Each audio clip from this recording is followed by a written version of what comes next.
writer and teacher, and I've got a long list.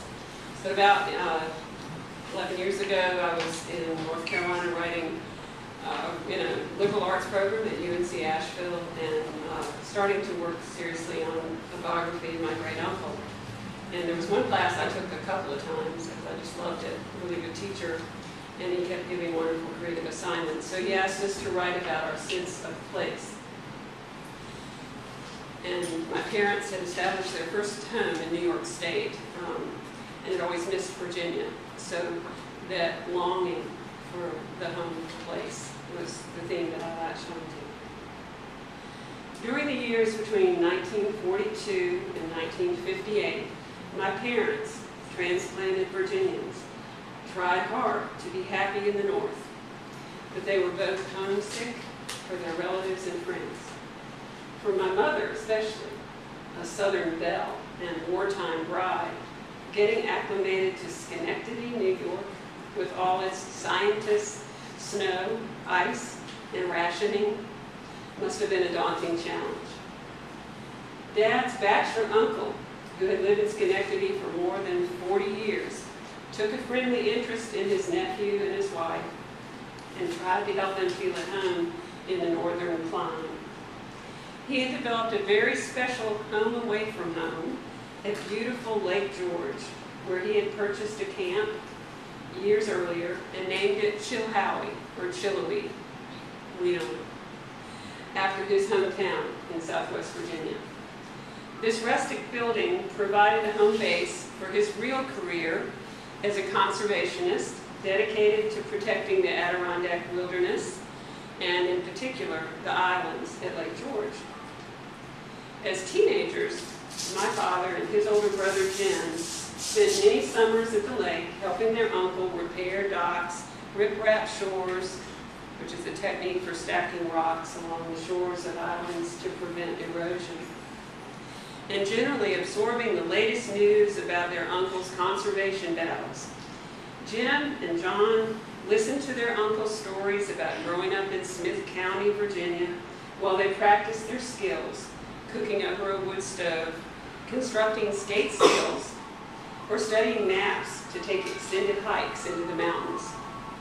Uncle John had transformed his love of Virginia into a passion for preserving all that was good in his new home state. Having loved the mountains and undeveloped expanses near his childhood home, he recognized immediately on his arrival there in 1900 the inestimable value of the Adirondack Mountains, lakes, and streams. His devotion and passion for Lake George were rooted in his love of Virginia and in the lessons instilled in him from parents and relatives back home. I understand how love of family and of home motivated certain people to do loving things. My Uncle Jim drove from Marblehead, Massachusetts to Schenectady nearly every weekend for about 18 months to help our family cope with my mother's illness, tuberculosis, and absence. Great Uncle John risked losing his job at General Electric when he took up a political fight against powerful foes, all in order to prevent a lumber company from damaging the islands at Lake George. Mary Ingalls, another ancestor of mine, chose to leave 3 children behind in Kentucky, including a newborn baby, and venture through the uncharted wilderness to return home to her husband William. So here, as I sit at my computer in 2000, I am surrounded with images and reminders of home and family. The 8-foot table to my left was once the centerpiece of life and hospitality in Appy's main camp. I use it now for meals, writing, wood carving, and other crafts. Prominently displayed nearby is a quilt I made with the figure of a raccoon and the outline of Lake George, obvious reminders of Abby, Dad, and Uncle Jim, who loved to feed and befriend several raccoons on their nocturnal visits to the camp. A beautiful old photograph hangs on the wall of the Ingalls Tavern, and the New River. I understand why I value so much these artifacts and images. They help this transplanted New Yorker and Virginian feel at home here in North Carolina.